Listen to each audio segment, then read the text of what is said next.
Vandlo Podcast. Iván, bienvenido, ¿cómo estás? Muchas gracias por la invitación, muy contento de estar aquí. Un gustazo tenerte por acá. Eres un aventurero de los míos. Cuéntanos, ¿quién es Iván Torres? ¿Qué hace? Pues mira, la verdad es que desde hace como 5 años me metí ya a hacer más tema de aventuras, pero desde hace casi 19 años fundé una empresa cuando tenía como 20 años, puse una empresa de transporte para viajes, precisamente porque me gustaba viajar. Entonces la verdad es que mi papá tenía una camioneta de estas Sprinters que ahora vemos por todos lados, todas las rentamos, y fue la segunda camioneta en Guadalajara de esas, y me puse a rentarlas, y eso me permitió estar viajando por todo el país. Y siempre me ha gustado mucho el tema social. Entonces, cuando estaba yo joven, pues, tenía 18 años, me fui a vivir a la Sierra Tarahumara y manejaba una ambulancia en la Sierra Tarahumara y llevaba enfermos a Pueblito, al hospital más cerca, que estaba como a 3 horas. Y pues eran como aventuras sociales, ¿no? Porque la verdad es que vivíamos pues con nada y todos los días me levantaban a las 2 de la mañana para llevar enfermos. Era una locura y me quedaba como atascado en el lodo y sacar la camioneta con el winch. Entonces, de verdad era una aventura. Y luego ya muchos años, como los primeros 10 años de la empresa, no hice tantas aventuras, pero siempre me gustó. Tenía un tío que tenía un grupo, todavía lo tiene, se llama Secta Volcánica, ¿no? Órale. Como esta lógica de que pues, cuando vas a la montaña es como una secta, Sí. ¿no? Y con él nos íbamos a la Sierra de Huichola, con él fui la primera vez al Nevado de Colima, cuando estaba nevado, y así, y cada mes hacía un viajecito, entonces nos íbamos a todos lados. Y luego ya en la pandemia me metí mucho más a fondo a hacer el tema de aventuras, ¿no? Sí, ya ahorita pues eres alpinista, has ido al Everest, que vamos a hablar de eso, a la Aconcagua, la montaña más alta de América. Te gusta el paracaidismo, la apnea, y se me hace muy chido lo que dices porque según lo que entiendo es que siempre tuviste esta esencia, pero empezaste como un poco más grande ya de lleno a la aventura, y se me hace bien chido, como que puede ser motivacional para la gente de que se anime, ¿no? Si traen como esas ganas. Sí, siempre se puede. Yo lo que pasa es que empecé muy joven y luego me puse a trabajar como loco, 10 o 12 años, Ok. y no tenía tanta oportunidad de ir. Y luego, cuando fue la pandemia, fue así como, bueno, y ahora ya tenía un director en la empresa y dije, ¿ahora qué hago? Y me acordé de todo lo que me gustaba, porque de chiquito escalaba en Trepa, un lugar que ahora se llama Ameyali, creo. Y hacía un montón de cosas. Mis papás tenían un jardín y ahí ponía yo tirolesas, hacía de todo, la verdad. Oye, y cuéntanos de la Aconcagua. Mira, te voy a contar por qué llega la Concagua. Cuando hace como 5 años, cuando fue la pandemia, que me puse a hacer como temas de viajes, mi primer viaje que volví a hacer después de como 7 años, fui al Pico de Orizaba y fui con un grupo que me rentaron una camioneta y le dije, oye, sí te rento la camioneta, pero dame un lugar, ¿no? Para ir al Pico de Orizaba. No había entrenado, la verdad no tenía, o sea, sí estaba fuerte y todo, pero no tenía la preparación que se necesita para ir al Pico de Orizaba. Claro. Fuimos al Pico de Orizaba y es la vez que más ha tenido nieve en los últimos 15 años. Nos llegaba a la rodilla o más arriba de la rodilla, íbamos abriendo la nieve, ¿no? Me tuve que comprar pantalón, o sea, tuve que comprar equipo porque no tenía ni guantes, no tenía un montón de cosas, sí tenía algunas cosas. Y la verdad es que desde que iba subiendo en el culebreado, iba diciendo, ¿qué demonios hago aquí? O sea, la neta, ¿por qué no estoy en mi casa dormido sin frío? Ya hacía bicicleta, entonces los pies no los sentía y es una sensación que ya había tenido. Y no sé si afortunado o desafortunadamente, cuando llegamos a la base del glaciar, que son 4 horas o 5 horas para llegar ahí, estaba haciendo mucho viento y estaba una ventisca llena de nieve. Para esto, mucha gente que va al Pico Orizaba, ahí se ponen los crampones. Nosotros nos pusimos en el refugio. O sea, empezamos a caminar con crampones desde el inicio porque estaba lleno de nieve. O sea, estaba nevado hasta abajo, ¿no? Ahí tengo una foto, la verdad se ve espectacular, todo blanco. Cuando llegamos al glaciar, la verdad es que el guía nos dijo, a ver, ¿alguien ha subido con crampones? No, pues nadie habíamos subido. Dijo, no vamos a subir. Hay un montón de viento y la verdad no vamos a subir. Sí. ¿Cómo se sienten? Todos dijimos que bien, pero la neta, yo en ese momento dije, Gracias a Dios, porque no tuve que decir yo. Porque obviamente si se regresa uno, se regresan 5, ¿no? O 4, porque Ok. Toda tu cordada se tiene que regresar. Yo dije, pues no fui yo, pero la neta yo ya no podía. Entonces regresé de eso y me puse a hacer más montaña, ¿no? Y de ahí, como al mes, fui a lista y la verdad también me quedé sin glucosa y pues andaba ahí sin energía. Me tomé un gel y ya terminé perfecto. Y de ahí me empecé a entrenar más. Y empecé a ir, pues fui 6 veces a lista, tal. Y en una de esas conocí una agencia que tenía un viaje programado al Basecamp, ¿no? Del Everest. Al Basecamp de Everest, sí, al Everest Basecamp. Y entonces pues me apunté y fui, ¿no? La verdad es que es un viaje que no es tan complicado porque, bueno, es complicado, es un decir, porque no subes hasta 5,000, bueno, hasta 6,000 o 7,000 de un jalón, los vas subiendo progresivamente. Entonces, pues me fui al Basecamp de Everest, que la verdad, al Basecamp, la altura es de 5,632, creo. La cima tiene 8,880. Sí. ¿no? Entonces, la verdad, pues es un poco como el Pico Orizaba. Sí. Ya para esa época yo ya había ido al Pico Orizaba varias veces, a Lista varias veces, al Nevado de entrenamiento y todo. Y fíjate que ahí descubrí una cosa bien perra, que fue como aprender a controlar a tu mente. Ok. Porque pensamiento que yo tenía de qué demonios hago aquí, Sí. la neta, me di cuenta que me afectó muchísimo y me afectaba seguido. Entonces dije, voy a empezar a pensar que esto es un entrenamiento para ir al Basecamp. Ok. Entonces, siempre que estaba como en montañas y que me estaba acostando, mi cerebro, estamos en un entrenamiento.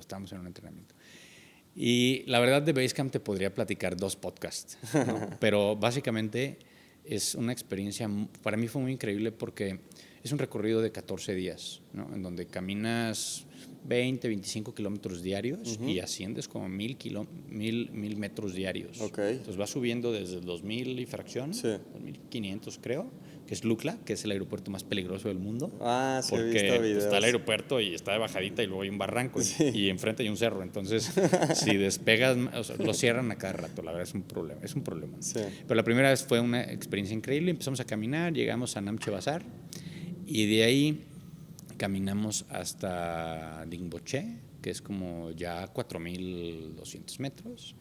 Y de ahí a Lovuché y a Gorachep. Gorachep es el último pueblo, pueblo 20 casitas, que está antes de llegar al Everest Base Camp. ¿no? ¿Y pura Sherpa ahí en ese pueblo? ¿O Sherpa son como los tarahumaras. Sherpa es como okay. Sí, es como es la comunidad. Es la comunidad Indígena. Sí, es la comunidad local. Sí. Órale. Mucha gente los confunde los Sherpas con los porters.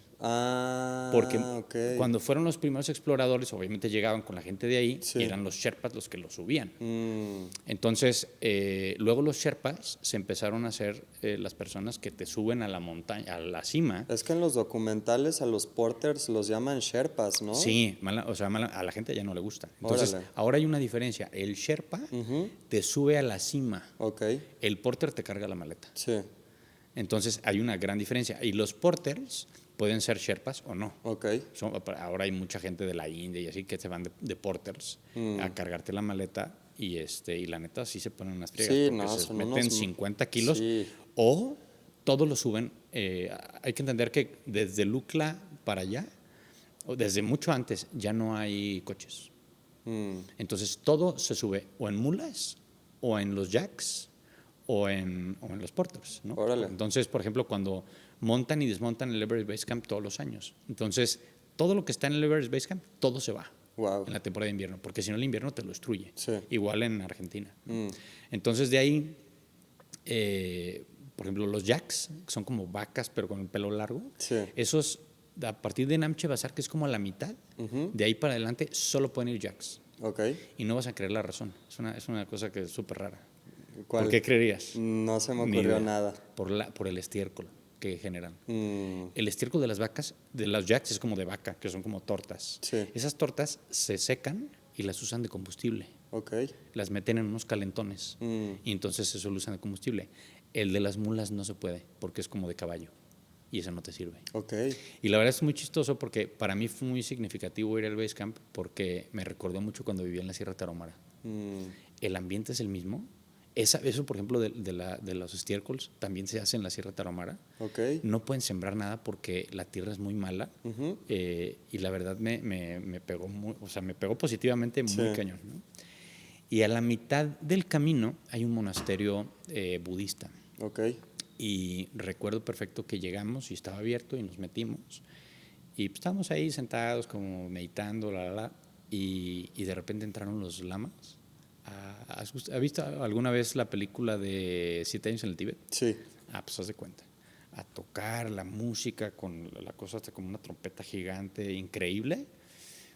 Y de repente me toca un lama aquí y me dice, ya se tiene que salir, ¿no? Yo estaba con los ojos cerrados, llevaba rato, y me dicen todos mis cuates, oye, ¿qué onda? ¿Por qué no te salías? No, estaba o sea, como con los ojos cerrados meditando. Y Ni te diste cuenta que se salieron los demás. salí llorando.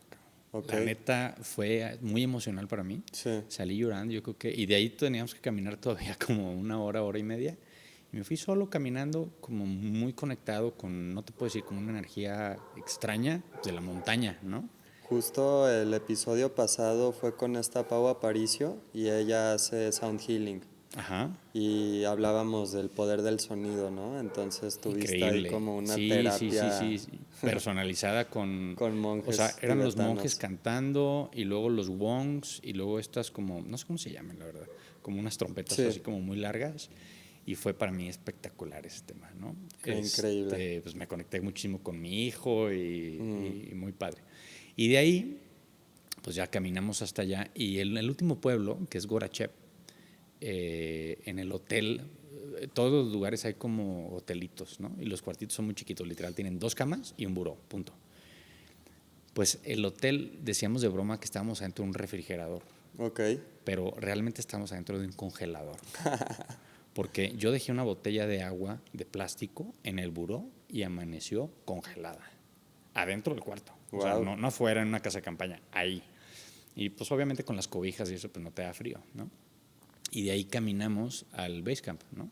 Que en la temporada que nosotros fuimos, la verdad es que no hay nada.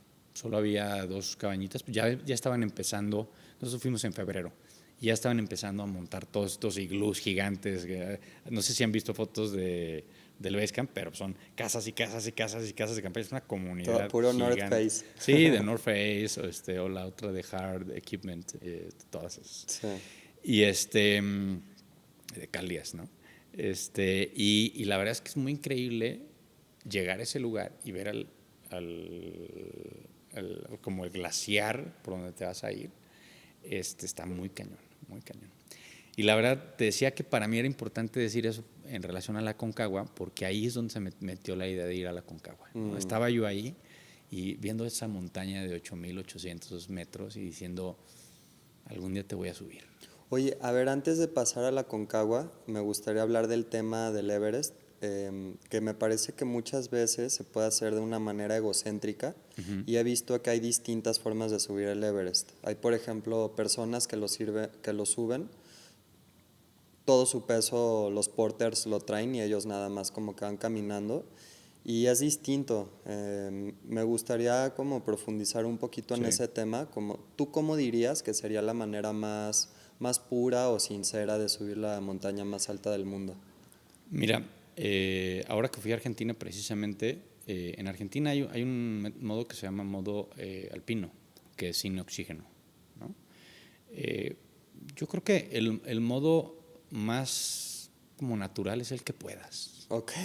la verdad, ¿no? En Everest la verdad es que como ya es muy comercial, mucha gente sube con oxígeno y sube con una mochila o sin mochila, solo su mochila con su oxígeno.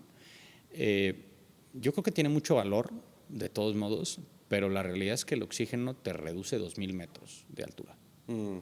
Entonces, cuando tú vas respirando, y te voy a platicar lo que me pasó en Argentina, cuando tú vas respirando pues, en el oxígeno, pues vas poca madre respirando y ya no traes esa dificultad de respirar. Entonces, pues en lugar de ir 8,000 vas a 6,000, ¿no? O pones 7,000, o no sé exactamente cuánto, a cada persona le variará diferente, ¿no? Y claro que ir cargando tu mochila y tu equipo, pues es una cosa diferente. Y luego por eso mucha gente dice que lo suben, ¿no? Sí. Yo creo que nadie te sube. Claro. O sea, finalmente del 8,000 bueno, del campo 4 que creo que está como 8,000 a la cima, pues tienes que subir caminando, o sea, nadie te va empujando, nadie te va jalando. Si no subes, pues ahí te quedas y ahí están 200 cuerpos que se han quedado ahí, ¿no? O sea, no es una cosa sencilla, Sí. aunque traigas oxígeno. Ok. En el caso de Argentina, yo te puedo decir que es una montaña que para mí ha sido la más difícil, ¿no? Me ha costado muchísimo, tiene casi 7,000, son 6,932. Y la verdad es que yo nunca había subido a más de 5,600, 700. En Nepal, cuando fui, subí una montañita que, pues, es una montañita, ni nieve tiene. O sea, está ahí un ladito de Gorachev y arribita del base camp y tiene 5,638, como el Pico Orizaba. Pero la verdad, subes y bajas en 2 horas. ¿Y a qué altura empiezas? No, pues empiezas a 5,000. Ah, ok. O sea, subes y bajas. Sí. Y además ya estás aclimatado, tienes 14 días, todo. En Argentina, para mí fue una historia completamente diferente porque también la expedición dura como 14 días. Yo fui con un equipo de 2 personas y mi guía, y la verdad todos traíamos buen ritmo, ¿no? Ellos ya habían subido varias veces, varias montañas en Bolivia, en Ecuador, todo. Entonces ya traían la experiencia de lo que es estar a 6,000. Yo nunca. Era mi primera como montaña, ¿no? Como de más de 6,000. Entonces llegamos al campamento base, que está como a 4,200, que también es una comunidad tipo la de Everest. O sea, ya son, yo creo que unas 200 carpas, ¿no? O sea, ya es grande. Y acá hay muchas empresas que te dan de comer muy bien, o sea, no les sufres tanto, ¿no? Pero sí duermes en una tienda, ¿no? O sea, normal. Y de ahí hicimos aclimatación a una montaña que está como a 5,000. Bajamos y luego el plan era subir al campamento 1 y luego bajar. Y luego subir al campamento 2 y bajar al 1 y luego al 3 y bajar al 2 y a la cima y bajar al 3. Sí. Pero mucha gente no puede subir a la Aconcagua por el clima. Ok. El clima es muy rudo. Entran unos vientos de 150 kilómetros por hora. No manches. Y ya no puedes subir. Entonces, la verdad es que nosotros llegamos, hicimos la aclimatación, subimos al campamento 1 a dejar las botas, el mameluco, el Himalaya Suit, la ropa para frío que íbamos a subir allá arriba, porque nosotros decidimos no llevar porters. Ok. Nosotros dijimos, pues, llevar maletón y sin oxígeno. En Argentina todavía no dan oxígeno, ¿no? Lo puedes pedir, pero es muy raro que alguien suba con oxígeno. Y entonces subimos al campamento 1 y bajamos al campamento base y vemos el pronóstico del tiempo y así madreadísimo. Nosotros teníamos que subir, creo que el 14, 97 kilómetros por hora. No. Entonces tomamos la decisión, o sea, yo le dije al guía, mira, si no subimos creo que subimos el 16, si no subimos el 13, no subimos. Porque eran días malos, un día bueno y días malos. Ok. Entonces, la verdad es que no había forma. Y tomamos la decisión de subir del campamento base al 1, subimos al 2, o sea, ese mismo día subimos hasta el 2. Ok. Del 2 subimos al 3 y del 3 a la cima. Órale. Entonces, sin hacer aclimatación Órale. de nada. Alguna gente lo hace. La verdad es que a mí sí me costó un poquito más. O sea, además traíamos 25 kilos en la espalda. Sí. ¿no? Porque además llegamos al 1, agarramos todas las cosas, traíamos comida para los 4 días y nos lo repartimos entre todos. Entonces, yo creo que ese tipo de alpinismo, respondiendo a tu pregunta, a mí me gusta más. En donde tú vas como alpinista, como esas exploraciones que hacían hace 100 años, ¿no? Sí. O hace 80 años, en donde iban a explorar y con todo su equipo, aunque vayas alrededor de un montón de personas. Yo sí vi mucha gente pues, que traía su mochilita de este tamaño con su agua y pues los porters con unos maletones, ¿no? Sí. Pues así pueden subir ellos. Yo la verdad es que sí nos esforzamos por subir con todo el equipo.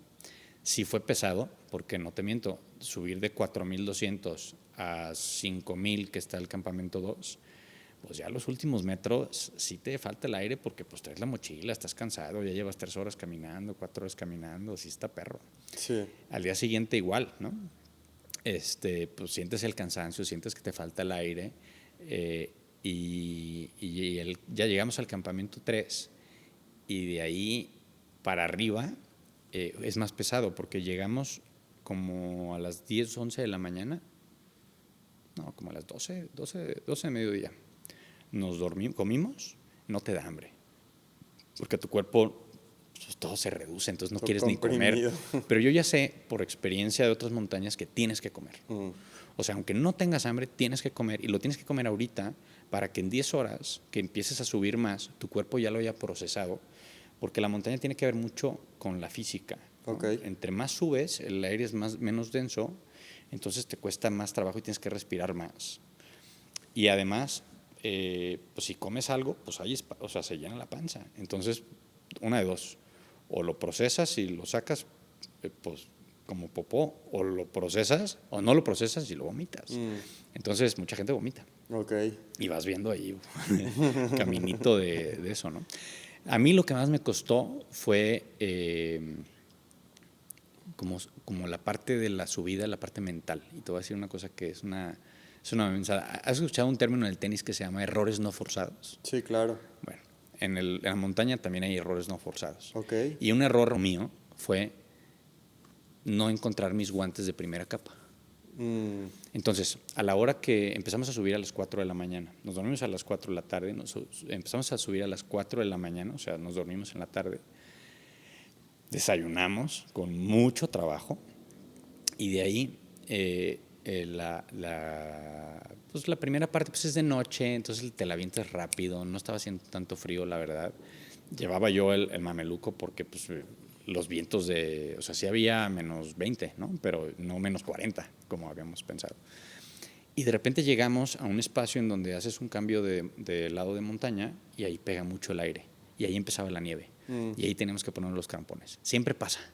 Donde te tienes que poner los crampones, hay un chingo de frío y un chingo de viento. Entonces me tocó quitarme los guantes y empezar a poner los crampones con las manos, así.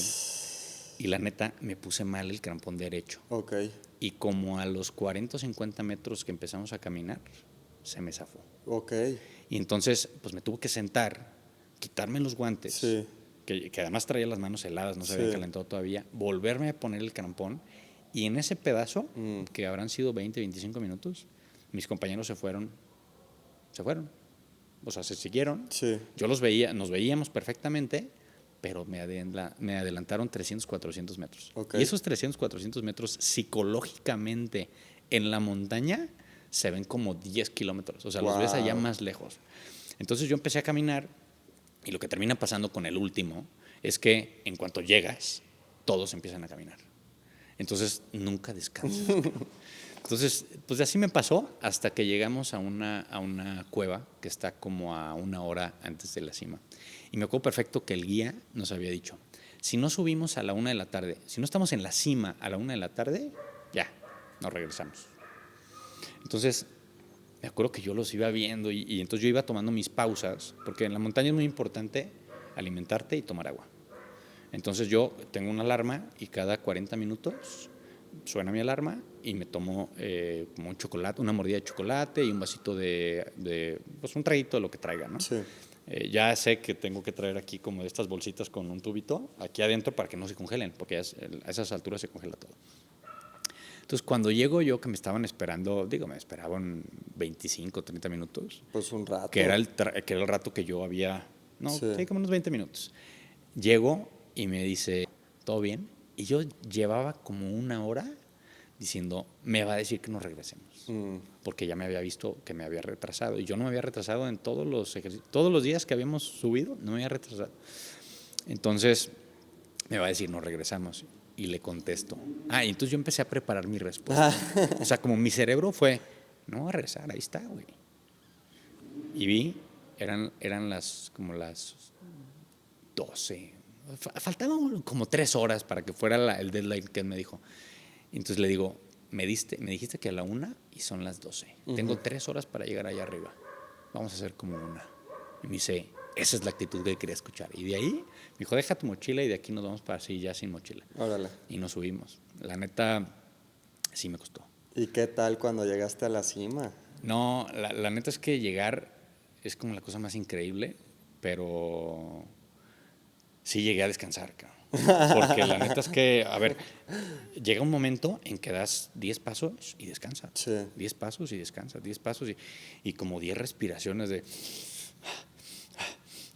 porque la neta es que estás cansado y entonces necesitas respirar. Bueno, a mí me pasó así, hay gente que no le pasa, pero a mí me pasó que tenía que respirar como 10 veces para hacer una respiración normal, ¿no? Wow.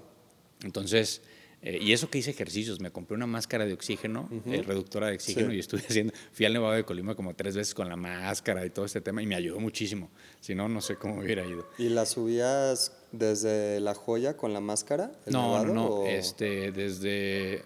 bueno, sí, desde La Joya, te pones la máscara, le cierras Wow, y subes. qué Y, cañón. y es como simular como unos 1000 metros más de altura. Ok. Entonces la verdad es que es un gran ejercicio para los pulmones y para acostumbrarte a esas respiraciones de... Porque, Ahorita he estado muy clavado con el tema de Breathworks y pues esto confirma, ¿no? La importancia de la respiración. Que digo, igual estando en la montaña es completamente evidente, pero pues no todos tienen la oportunidad de estar a a 5000 6.500, o 6000. 7.000 metros de altura y darse cuenta de esto. Y la gente que está aquí en la ciudad, pues sí es algo como, creo que muy importante de implementar en la vida para mejorarla, ¿no? La Claro, y un poco conciencia de la ahorita que me decías, digo, respiración. ¿qué se siente estar en la cima? La verdad es que son 15 minutos. Ok. No puedes estar más porque hay viento, hay frío. Afortunadamente nos tocó muy buen clima y sí sientes como este tema de lo logré, ¿no? La verdad es que te cae el 20 después. En ese Ok. momento estás así como medio en shock, tomas las fotos y videos y todo el desmadre. Pero un poco lo que siento que me pasa es que cuando vas a tu primera montaña o tu primer reto muy difícil, siempre te cuesta trabajo. La siguiente vez te cuesta menos y la siguiente vez te cuesta menos Ok. y es un tema de preparación. Mm. Yo creo que subir una montaña es un tema de preparación mental y física. Oye, pero ¿y la vista a 7.000 No, metros? no, no, pues imagínate ver todos los Andes abajo de ti. Wow. No, no, no, se ve así todo blanco, blanco, blanco, porque además nevó como 3 días antes. O sea, nos tocó una nevada en el campamento base, que es raro, Ok, pero todo así, nieve, hermoso. qué mágico. Sí, y la verdad es que también la gente de ahí, pues todos te están echando porras. Es una comunidad hermosa. ¿Y qué pasó con lo del Heli Rescue? A ver, el día que llegamos, siempre en los campamentos base siempre hay helicópteros de rescate. De hecho, no puedes no puedes pagar una expedición sin un seguro de helicóptero. Ok, Porque lo más seguro es que si se necesita bajarte, pues te tienen que bajar en helicóptero, ¿no? Si te rompes una pierna o algo así, te tienen que bajar en helicóptero, ¿no? Entonces, todos los días subí y baja el helicóptero 20 o 30 veces, ¿no? Hay mucha gente que dice, pues yo pago mis $1000 y que me lleven hasta donde empecé y mucha gente sube y se regresa en helicóptero. ok. Y si hay rescates, ¿Se regresa en helicóptero? Así como Sí, pagan ese sí, taxi. pues pagan $1000 por persona y son 5 personas. Órale. En Basecamp también. Acá solo había un helicóptero. Ahorita te platico una historia de Heli Rescue porque ya me han rescatado un helicóptero. Ah, sí. Pero acá en particular, pues una persona falleció. El día que llegamos, estaba él a 6000, un señor de 58 años, y le dio un infarto. Cosa que es muy interesante porque, a diferencia de otras montañas, en Argentina hay una gran cultura de los guías de montaña. Ok, Pero gran. O sea, todos los guías de montaña tienen una carrera de 3 años de guías de montaña. ok. Por ejemplo, el guía de montaña que traía esta persona que falleció no puede decir, pues ya falleció. No, tiene que hacer respiración de boca a boca y todo el procedimiento y hablar por radio, porque hay un hospital a 6000 metros. De hecho, es el hospital más alto, bueno, es una clínica, ¿no? Es la clínica más alta del mundo. Él falleció en el 6200 más o menos. Y entonces, pues tiene que hablar, decir por radio, oye, aquí estoy, ¿viene el helicóptero? No, pues el helicóptero no puede subir a esa altura porque no sé por qué razón ese día no podía subir. Y pues tienen que dejar de dar como el CPR, ¿no? Qué bonito lugar para fallecer. Pues la verdad es que si yo falleciera así, me encantaría que fuera así. Digo, creo que sería una cosa complicada para toda la familia y todo quedarte allá arriba, pero sí ha de ser. Mira, estaba haciendo lo que quería. Exacto. Entonces eso es un tema interesante, ¿no? Sí. Ahora, en Nepal, en el 2023 fui 2 veces. Ok. Y ahí me tocó ser rescatado, bueno, a mí y a una compañera que yo iba cuidando, porque el mal de altura pues te puede dar en cualquier momento, ¿no? Y muchas veces le tenemos como poco respeto al mal de altura, ¿no? En aquella ocasión que estábamos en Nepal, a una chava que iba en mi grupo le dio mal de altura. Y le tuvieron que poner oxígeno y tuvimos que pedir un helicóptero de rescate. Y para que no se bajara sola, me bajé yo con ella. Y entonces, pues buena pasó onda. eso. Pero la verdad es que en Nepal hay 40 helicópteros. Es el lugar del mundo donde más vuelos de helicópteros hay. Ok. En Nepal. O sea, yo tengo una foto en donde estamos en pues como un espacio como de media cancha de fútbol y hay 10 helicópteros estacionados con las hélices prendidas, todos esperando volar. Wow. No, la cosa más increíble del mundo. Un amigo me contó una historia que fue con su papá a Nepal y, pues, le dijo el papá, ¿qué onda? ¿Quieres ir a ver el Everest en helicóptero? Y él, pues, claro. Y dijeron, pues, no me acuerdo cuánto costaba, pero dijeron, lo vamos a pagar, es cuando vamos a volver a Nepal. Y ya se fueron en helicóptero y llegaron a un lugar, así como en la falda de una montaña, algo así como un mirador, y aterrizan, están ahí y les dice el piloto, oye, ¿sabes qué? Me marcaron, tengo que ir a rescatar a alguien, ahorita vengo por ustedes.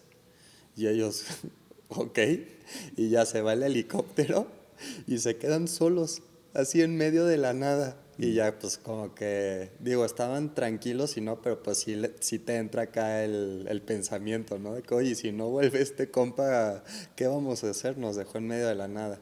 Y ya, digo, volvió por ellos y sin problema, pero... En Nepal es de lo más común. O sea, todo el trekking de Nepal puedes ir caminando y cada 20 minutos pasa un helicóptero. Órale. Y hay un hotel que se llama Everest View, que la verdad está espectacular la vista. Está como a la mitad del camino y tiene 4 estacionamientos para helicópteros o 5. Entonces puedes ver 5 helicópteros estacionados y vienen desde Kathmandu. O sea, viene el helicóptero, te deja ahí, te puedes quedar ahí a dormir porque es un hotel. La verdad está poca madre. Yo ahí me tomé un té.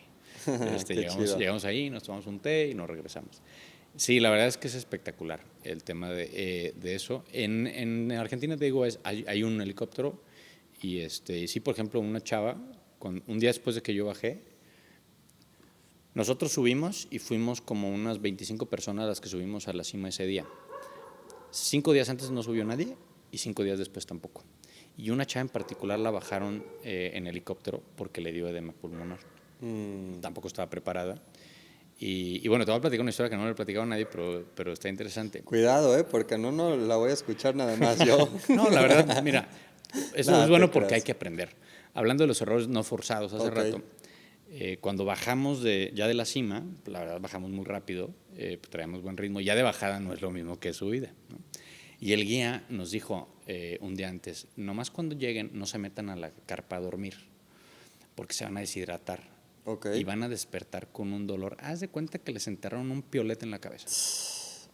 Entonces yo me metí a la carpa, o sea, llegué a quitarme la ropa, pues ya estaba haciendo calor, y me llegó a dar mis botes de agua, ¿no? Y me dio una sopita así calientita, poca madre. Entonces ya me tomé la sopa y me quedé dormido. A las 2 de la mañana me levanté con un piolete aquí. ¡Tac! Ah, Y dije, madres, agua. Es el primer síntoma del mal de altura. Sí. Te empieza a doler la cabeza así, un piolete aquí.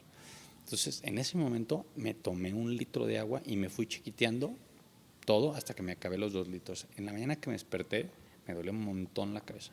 ¿Qué es mal de altura? Y entonces me fui a la cabaña y le dije, a la cabaña, al iglú, y le dije al guía, oye, me está doliendo la cabeza, me pasó exactamente lo que me dijiste que me iba a pasar, que no hiciera, eso me pasó, error no forzado. Y entonces me dice, pues a tomar agua, cabrón. Me tomé 5 litros de agua. 5 litros de agua. En mi vida he tomado 5 litros. Yo tampoco. Me tomé uno tras otro y no me podía ya pasarme el agua. Fui al baño a hacer pipí 2 veces. Haces pipí todos los días, todo el día. Porque pues todo el día estás tome agua pues, para que no te afecte el mal de altura. Y las mujeres que llevan su como... No, hay como un bañito como esos de esos cuadraditos. Ajá. Ahí hay un bañito así. Entonces ok. ahí pueden hacer. Y pues total, que ya teníamos que salir para alcanzar a llegar. Eran ya como las 12. Y me dice, Iván, te veo madreadón. Y le digo, pues la verdad, sí me siento madreadón, pero pues mira, aquí abajo vamos a que te revisen en la clínica y te voy a medir la oxigenación. 60. 60%. 60% oxígeno. Y que es es bajísimo. Bajísimo. Y era porque no estaba respirando. O sea, a mí me cuesta mucho trabajo respirar en la altura. Okay. Entonces hago un esfuerzo de estar respirando muchas veces para oxigenar bien. Y pues como estaba cansado, no estaba haciendo eso, entonces me había bajado la oxigenación. Entonces literal me puso un tanque de oxígeno y de los 6,000 metros a la clínica, pues con mi mochila de 25 kilos, más el tanque de 10 kilos, cargando, para abajo, cabrón. Wow. Abajo. De bajar es más fácil, la verdad. Llegamos a la clínica y ya en la clínica pues me quité la máscara y estuve como 30 minutos ahí y después de 30 minutos me midieron la oxigenación y ya me había subido como a 90, yo creo. Ok. Y entonces ya me dijo, yo lo que no quería era que me rescataran en el helicóptero, pero porque dije, ya otra vez, ¿no? Sí. Y no, la verdad súper bien. Y ya de ahí bajé poca madre, pues hasta corriendo en la última parte que son arenales. Ajá. Y pues, correrlos es una qué delicia. Claro. Y ya, súper bien, pero la verdad es que sí es importante como tener en cuenta todos esos detallitos cuando hace uno alta montaña, Sí. porque pues un errorcito, por ejemplo, la chava que al día siguiente la tuvieron que bajar en helicóptero, le pasó exactamente lo mismo, pero no tomó agua. Y parece una cosa súper sencilla, pero el tema de tomar agua, me dijo, gracias a que tomaste tanta agua, Sí. pues no sé, te llenaron los pulmones de agua, precisamente. Órale. Y se te hizo un edema. No tuve ningún síntoma de edema. Qué cañón. Es que te preguntaba lo de las mujeres porque el sábado fui a una carrera y en cierto punto cuando estábamos en el reabastecimiento, una de ellas sacó es como un pedazo de plástico que se lo ponen y ya con eso pueden hacer pipí paradas. Sí, y Y pueden hacer también en un botecito. Se me hizo... Adentro de la casa de campaña, que es una maravilla qué para chulada. ellos. Sí. Se me hizo chido eso. Oye, y bueno, antes de entrar a unas preguntas un poquito profundas, me gustaría platicar de qué tal está aventarse de paracaídas en Dubái.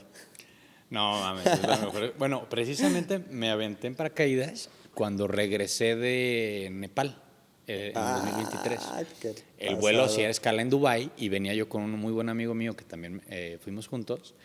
Y él me dijo, oye, hay que aventarnos en paracaídas en Dubái. Qué chido. Y yo le dije, bájalo. La verdad es que yo quería aventarme en paracaídas desde que tenía como 10 años. Y ya había perdido 3 saltos. ¿Por qué? Pues una vez porque no me desperté, No. pues andaba crudo y no me desperté. Otra vez porque la neta, pues como que me daba culo, la verdad. Y otra vez no me acuerdo por qué, pero en un plazo de 10 años perdí 3 saltos pagados. Ok, pagados. Ya pagados, ya todo, oye, y los perdí. Entonces yo creo que era mi síndrome del impostor diciéndome, no, güey, no vayas. Y entonces acá, la verdad, la experiencia en Dubái es increíble. Sí cuesta una lana. ¿Cuánto cuesta?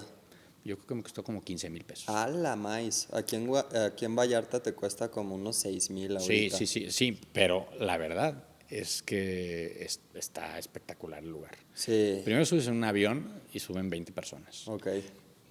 El paquete incluye que te toma otra persona, te va tomando y te va grabando, ok. más las tomas que trae tu tándem, ¿no? Sí.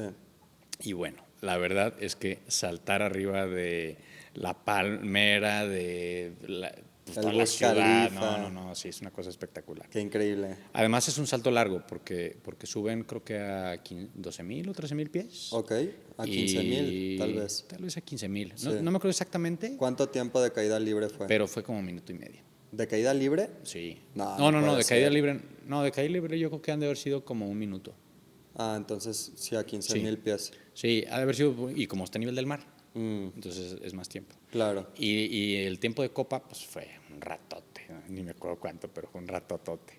Y la verdad, pues te dejan manejar Sí. y todo este rollo. Entonces, la verdad es que a mí me encantó y regresé y me metí a estudiar, pues ya para mi certificación de paracaidista. ¿En dónde? ¿En Colima con Sean o...? No, un amigo estaba en el ejército él y tiene en Tequis. En Tequis. Ajá, pero está viniendo aquí a Guadalajara.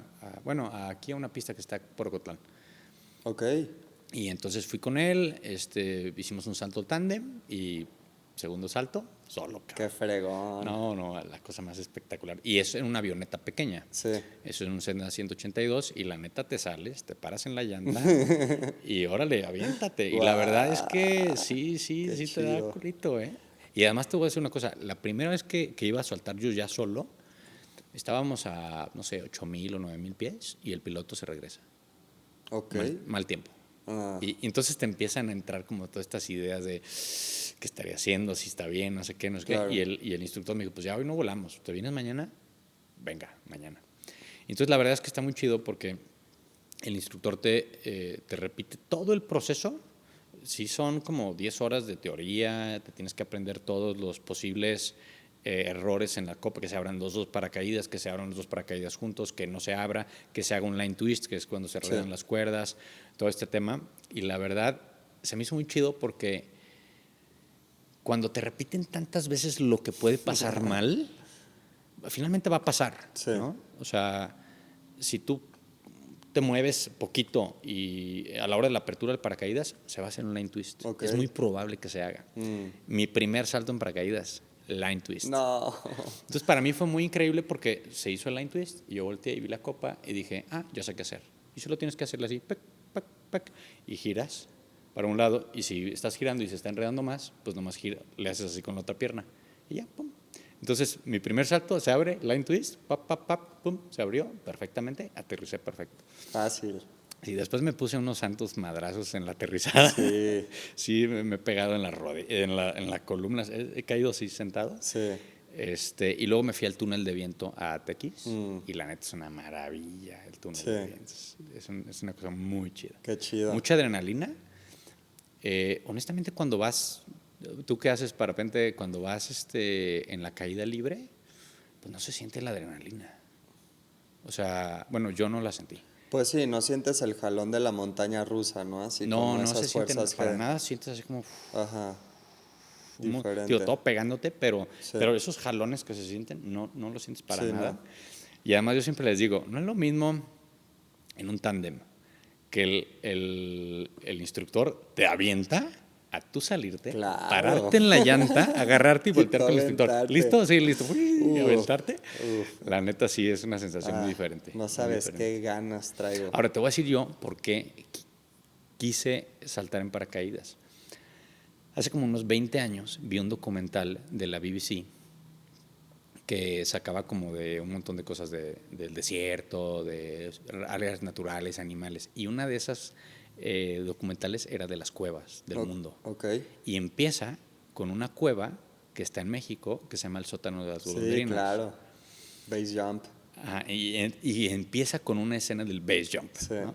Entonces yo, desde que lo vi, dije, algún día voy a hacer eso. Sí. Algún día voy a hacer eso. Algún día voy a hacer eso. Y la verdad es que el salto de paracaídas era el paso que me faltaba, porque ya fui al sótano y ya lo bajé. Ok. Fui hace como unos 2 o 3 años, no me acuerdo. Y ahorita está cerrado para bajar, Sí. porque pues, hicieron ahí unas dagas, unos güeyes que bajaron. Sí. Pero yo contacté a un güey que está ahí en el Ejido y es el güey que autoriza las bajadas. Ok. Y no sé por qué me lo hizo cuate, no me acuerdo por qué, pues estuvimos platicando y me dijo, pues, yo le dije, yo quiero bajar, pero yo quiero subirme con mi peso, ¿no? O sea, yo subirme, no quiero que me subas. Y me dijo, no, pues necesitas un curso de rappel, ya lo tengo. A ver, mándamelo. Y se lo mando, ¿no? Porque ya había estudiado aquí en una escuela. Y entonces me dice, pues vente. Y entonces me fui. Me bajó, porque me dijo, bajarte tú no tiene sentido, porque tienes que levantar una cuerda de 400 metros de largo, te vas a destruir el brazo. Yo te bajo y tú te subes, ¿está bien? Entonces me bajó, estuve abajo, yo creo que como una hora, ¿Tú solo?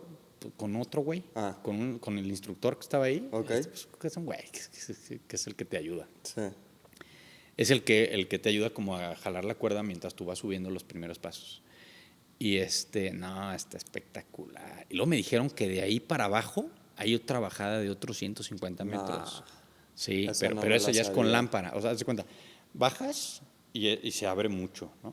Y en la parte de abajo hay una cuevita que es donde se meten todas las golondrinas a dormir. Hay algunos que duermen ahí pegadas en la pared, pero Sí. cuando entras es porque salieron todas las golondrinas, 60,000 golondrinas Sí. afuera.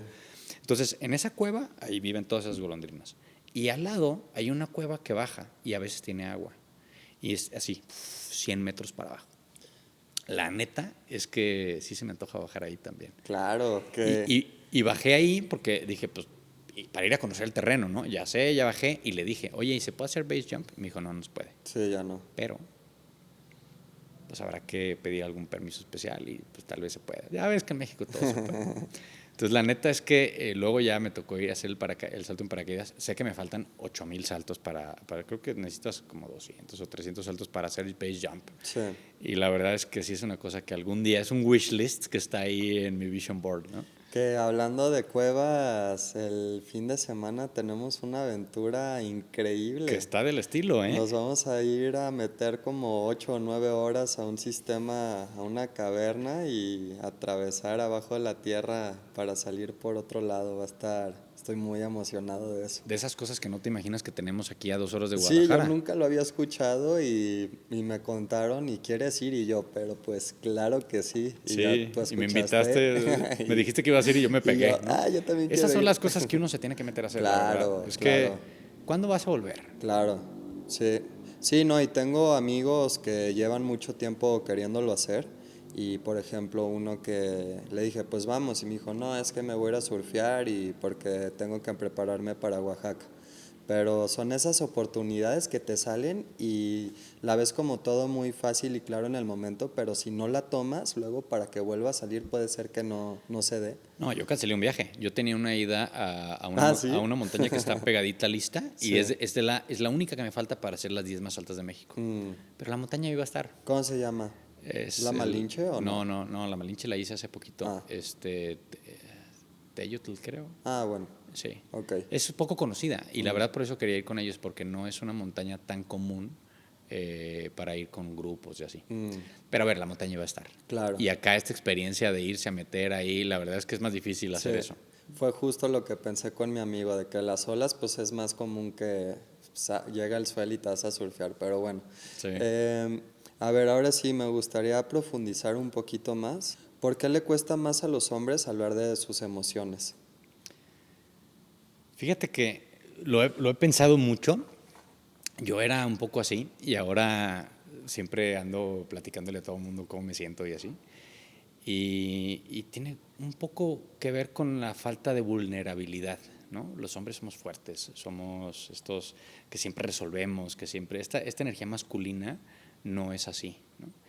Y a mí lo que me terminó pasando es que hace 5 años perdí la posibilidad de convivir con mi hijo, ¿no? En la pandemia, la mamá de mi hijo se fue a vivir a otra ciudad, que es de donde ella era, y eso me trajo un chorro de dolor. La verdad es que fue muy complicado para mí, y todavía lo es, porque tengo 5 años que no veo a mi hijo. Y lo que me empecé a dar cuenta es que había muchas personas, hombres, sufriendo. Yo soy una persona como muy extrovertida, entonces siempre estoy diciendo y hablando y un montón de cosas. Y una de las cosas que hice fue hablarle a mi hijo todos los días. Pero como no le puedo hablar por teléfono porque no me contestan, hice una cuenta de Instagram en donde le grabo videos a diario. Órale. Y es privada, pero algunos de esos los subo y los comparto. Ok.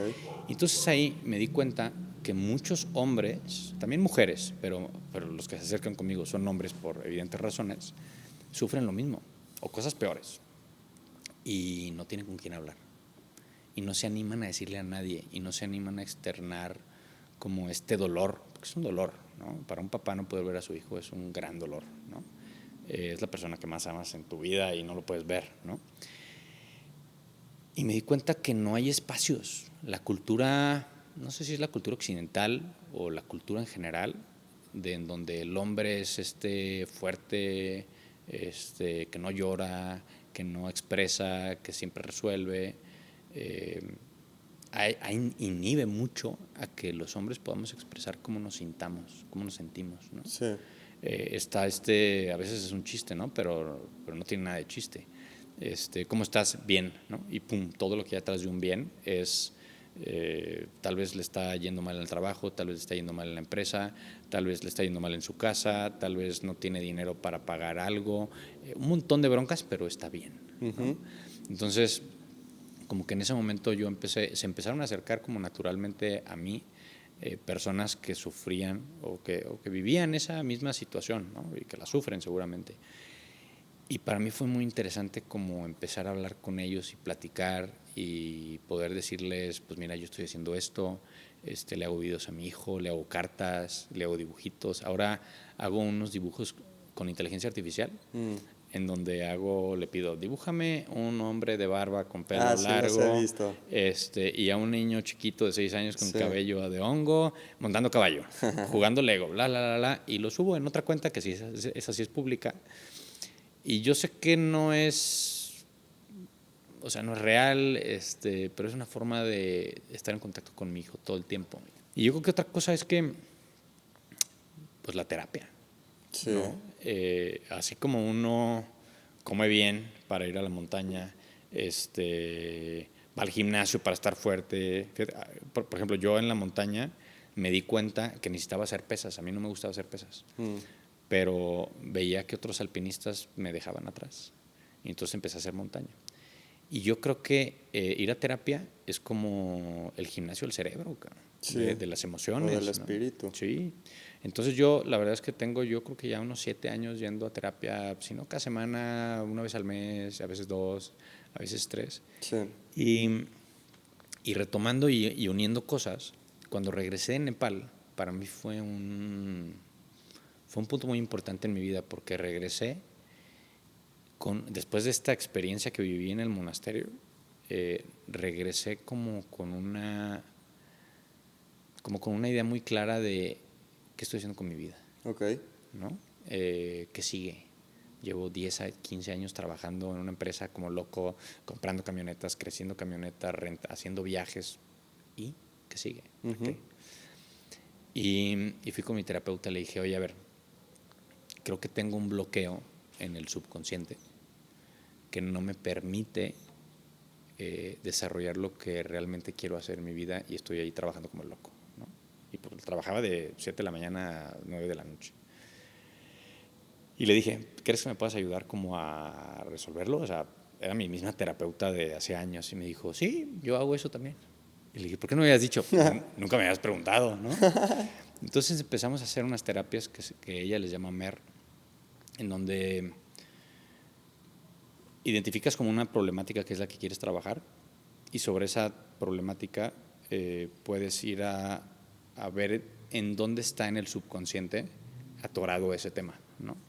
Entonces puede estar en la infancia o en la adolescencia o hace 5 años. Entonces, por medio de respuestas musculares, el cuerpo va diciendo, sí, es en esta vida, no es en esta vida, es en el vientre, porque también hay muchos traumas ahí, o en otra vida, o en vidas pasadas, ¿no? Y hay otra que es, o viene de un ancestro mío, ¿no? Por medio de la epigenética, que es que cuando tú tienes un trauma, modificas tus genes para proteger o para algo, y entonces esos genes, cuando tú procreas, ya van modificados con esos traumas, ¿no? Exactamente.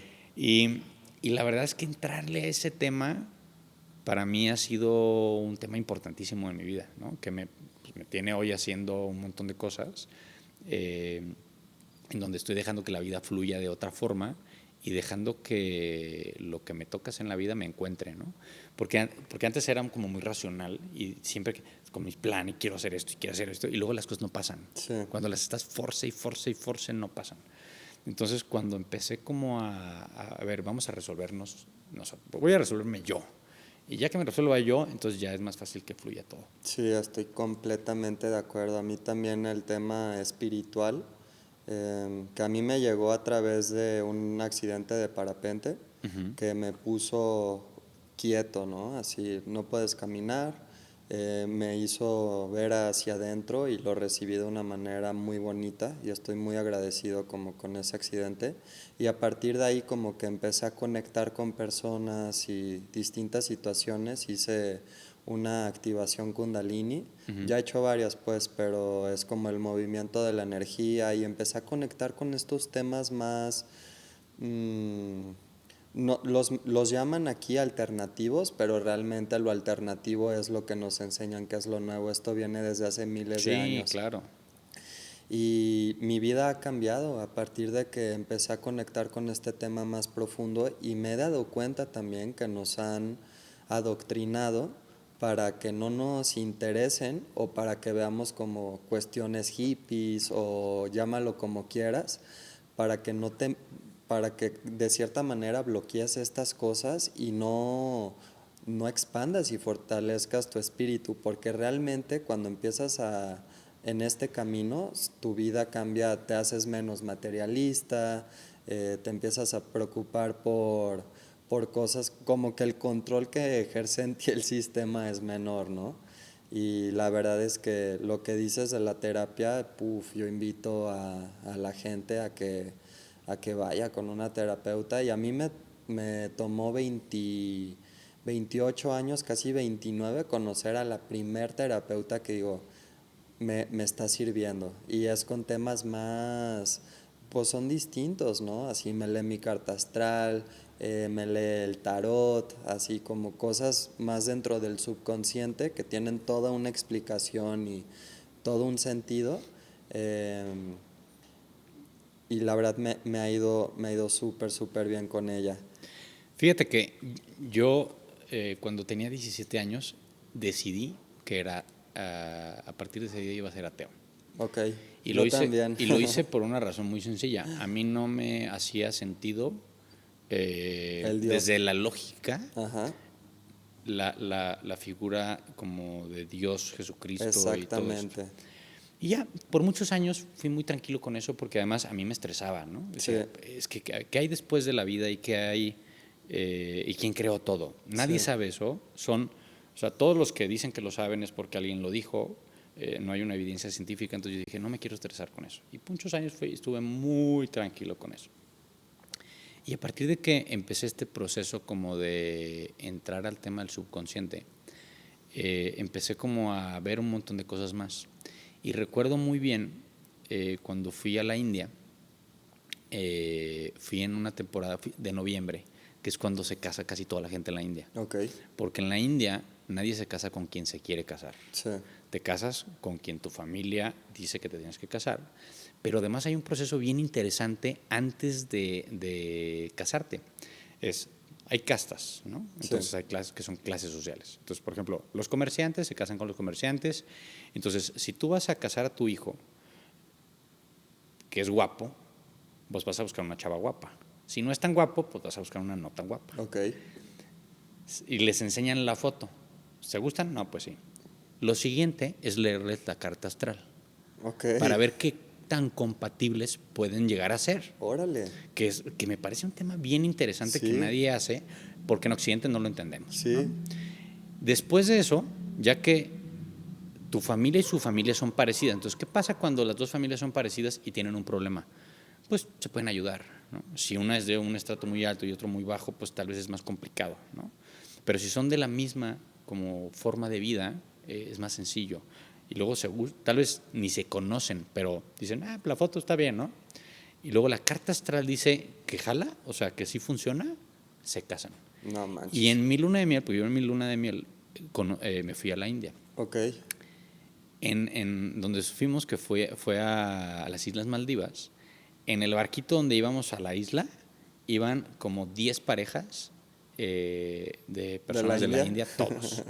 Entonces yo, pues como iba de curioso, les empecé a preguntar, oye, ¿ustedes se conocían antes de casarse? No, pues no, ninguno se conocía. Se conocieron el día de la boda. wow, Y wow. yo les preguntaba, ¿y qué pasa con el divorcio? No, pues acá no hay divorcio. ¿Cómo que no hay divorcio? No, no te puedes divorciar.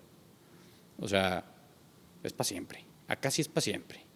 Porque si te divorcias, luego los papás se ponen locos y pueden hacer ahí un montón de cosas, ¿no? O sea, hasta matar a la hija. Está medio loco el tema, Sí, ¿no? no, no, Pero no. un poco lo que yo iba es que la carta astral, pues yo les decía, ¿y se aman? ¿Se quieren? No, pues no, pero nos vamos a querer. Porque además somos compatibles. Mm, Entonces, a mí me parece bien interesante como este tema de ver otras formas y a veces en la cultura occidental satanizamos todo sí, lo que no es parecido o lo que no es lo que nos enseñaron. Entonces, a ver, hay 8.000 millones de personas en el mundo, hay un montón de religiones, hay un montón de formas de ver el mundo. ¿Por qué una tiene que ser la correcta y las demás son Claro. correctas? Entonces, cuando viajas y conoces un montón de culturas, empiezas a apropiarte de las cosas que te sirven, Sí. que te ayudan a ser mejor persona, que te ayudan a estar más en paz, que te ayudan a estar más tranquilos, como meterte a un monasterio y salir llorando y decir, ¿qué me pasó? Y entonces hacerte preguntas y decir, bueno, tal vez hay algo que me está atorando y que no me está dejando salir, lo estoy llorando, aunque los hombres no lloran. Sí. Y lo estoy llorando y necesito a alguien que me ayude porque yo solo no puedo. Ese momento de reconocer yo solo no puedo, ¿quién me ayuda? Para mí se me hace súper valiente. Sí. Y podría parecer no varonil en el mundo occidental, pero es súper valiente decir, no puedo, alguien ayúdame. Y vas y te ayudan y te mejoras como persona. Y Sí. creces y te desarrollas. ¿Y crees que es sano dedicarnos a lo mismo toda la vida? Híjole. No, para mí creo que yo no. Yo creo que hay gente que se dedica toda la vida porque luego a veces no se hace la pregunta de qué es lo que quiero hacer en la vida, ¿no? Yo empecé a trabajar a los 19 años en una empresa que yo fundé con mis papás y todavía está la empresa. La verdad es que desde hace 5 o 6 años no opero la empresa. Sí. Y me he dedicado a buscar experiencias y a hacer lo que me gustaba o lo que me hubiera gustado hacer de chico. Hay gente que desde chiquito empieza a hacer, o desde joven empieza a hacer lo que le apasiona. Uh-huh. Pero la pregunta es, ¿te va a apasionar lo mismo toda la vida? Y a ver, somos personas que cambiamos. Si no cambias es porque estás estancado. Entonces, si cambiamos, pues es probable que puedas cambiar también de actividad de trabajo, ¿no? Sí. Yo, por ejemplo, le admiro mucho a mi papá, y tal vez por eso yo he cambiado. Mi papá, cuando estaba más joven, de 30 años, trabajaba en la notaría de su papá. Y luego se independizó y puso con mi mamá un salón de eventos. Ok. Y luego cuando tenía como 55 años dijo, a la ching, no quiero volver a hacer un evento en mi vida porque todos los sábados y domingos estoy ahí trabajando. Y entonces dejó eso. Y lo dejó y dijo, ahora quiero poner un viñedo. Ok. Y puso un viñedo en la ribera de Chapala y ahora hace eventos más pequeños porque recibe todos los fines de semana 50 o 100 o 200 personas y los recibe y los atiende. Pero porque a él le gusta fascinado, eso, ¿no? a él le Sí, gusta claro. eso. Entonces, mi papá ha tenido 3 grandes trabajos y además era abogado, ¿no? Entonces hacía 1000 cosas. Ok. Entonces yo creo que lo importante es poder buscar qué es lo que te apasiona en la vida y poderlo juntar con un montón de cosas, ¿no? Una cosa es lo que te apasiona y otra cosa es de lo que vives. Sí. Todos necesitamos vivir de algo, ¿no? Entonces, a veces eso que de lo que vives, eres bueno haciendo eso, pero no es lo que te apasiona ahora. Pero eres bueno haciendo eso y te da dinero. Entonces, puedes juntarlo con otra cosa que te apasiona. Entonces, tienes un trabajo, está bien, pero los fines de semana haces lo que amas. Sí. O te gusta la carpintería y tienes tu taller en tu casa de carpintería. Entonces, yo creo que no hay fórmulas perfectas. Hay personas que hacen lo que aman todo el tiempo y hay personas que tienen un trabajo para lo que son buenos y les da dinero y además hacen lo que les gusta y se van a la montaña el fin de semana, se van a bucear, se van a hacer un montón de cosas, ¿no? Sí. Sí, a mí, por ejemplo, o sea, yo a los 19 años me fui a Nueva Zelanda y me fui de mochilazo y fue un año que me cambió la vida.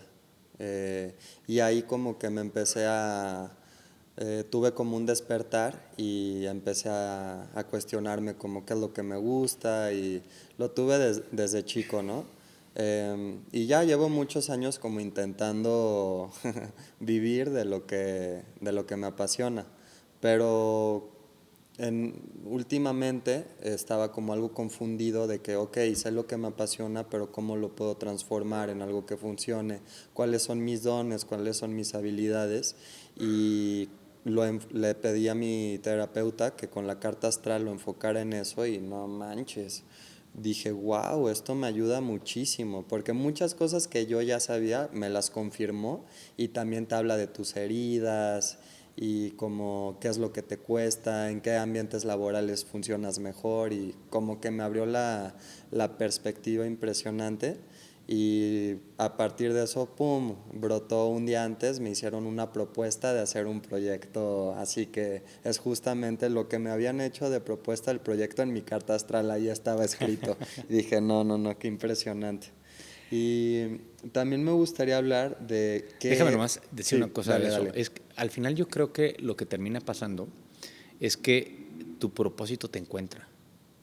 Mm, Cuando tú dejas que fluya, tu propósito te llega y te encuentra. ok, Porque tú sabes qué es lo que quieres hacer. Hay mucha gente que nunca le dedica tiempo a interiorizar, sí, a ver para qué es bueno, qué le gusta, qué no le gusta, con quién le gusta convivir, con quién no le gusta convivir.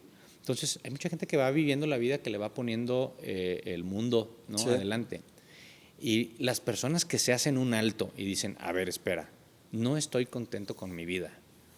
¿Qué necesito cambiar yo para que mi vida cambie? Porque quieren que todo cambie y todo se les ponga. Estamos acostumbrados a que todo sea muy fácil, ¿no? O sea, ya este mundo nos dice, todo es muy fácil. No, las cosas cuestan trabajo. sí, Y saber lo que uno quiere a veces no es fácil. no, Tienes que trabajarle, preguntarte muchas cosas y buscar respuestas. Y las respuestas no te las va a dar nadie. Yo que estuve mucho en el tema del emprendimiento, hay muchos emprendedores que quieren emprender pero no saben qué. mm, No saben qué. Y si llega alguien y les propone algo, lo van a hacer. Entonces la pregunta es, ¿qué te gusta? ¿Qué no te gusta? ¿Qué vas a disfrutar haciendo? ¿Qué no vas a disfrutar haciendo? ¿Tu trabajo te gusta o no te gusta? sí, Estás ahí trabajando 8 horas haciendo algo para lo que tal vez eres bueno, pero no te gusta. Está bien, pero vas a estar así hasta que tengas 80, cabrón. sí, Entonces, ¿por qué no buscar, como hay un término que me gusta que es el círculo de la armonía, ¿no? Está como tu parte espiritual y luego tu cuerpo, ¿no? A ver, tener buena salud, tener un buen cuerpo fuerte, con energía, sí, ¿no? El tema de tu trabajo, o sea, de que vives. Todos necesitamos dinero para vivir, vivimos en un mundo capitalista. sí, O sea, no puedes vivir sin dinero, punto. Entonces, ¿cuál es tu trabajo? ¿Con qué personas te relacionas? ¿No? A veces nos relacionamos con la gente que nos pone la vida, pero, a ver, por ejemplo, a mí me gusta el paracaidismo, pues me voy a relacionar con gente que le gusta el paracaidismo. Me gusta la montaña, me voy a relacionar con gente que me guste la montaña. Y luego pasan cosas como esto de, vamos a ir a una cueva, yo voy. sí, Y pum, la vida nos pone y nos junta. ¿Por qué? Pues porque está juntando energía positiva, ¿no? exactamente. ¿Qué aprendes? O sea, fuimos a la escuela cuando teníamos 15, yo no tengo carrera. Qué bueno, hermano. Sí, la verdad, pues, por eso soy tan feliz. A mí me ¿no? obligaron a estudiar. Pero trato de estar estudiando todo el tiempo.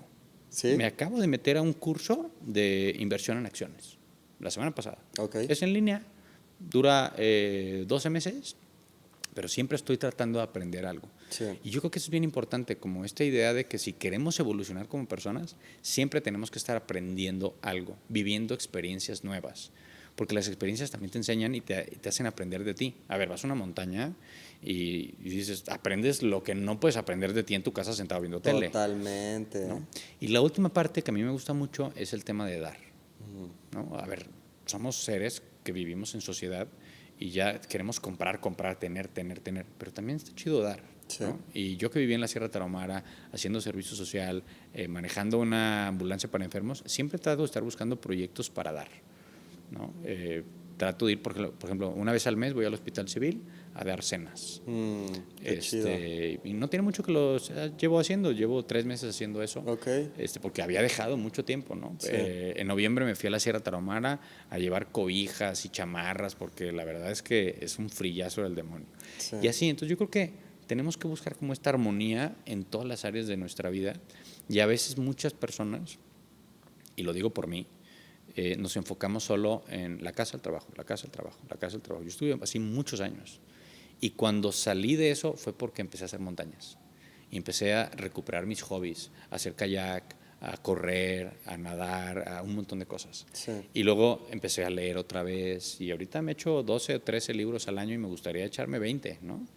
Y empiezo a aprender, me acabo de inscribir un curso. El año pasado mis cursos fueron más deportivos, ¿no? De paracaidismo y cosas de estas. Ahora también temas técnicos y otro tipo de cosas. Pero creo que tenemos que construirnos a nosotros mismos, ¿no? Sí, estoy completamente de acuerdo. A mí el parapente me ha enseñado muchísimo y es un hobby.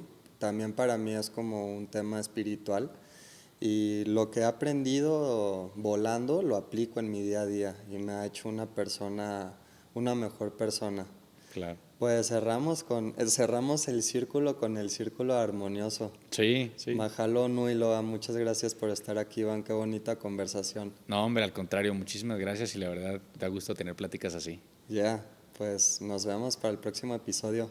Gracias. Gracias.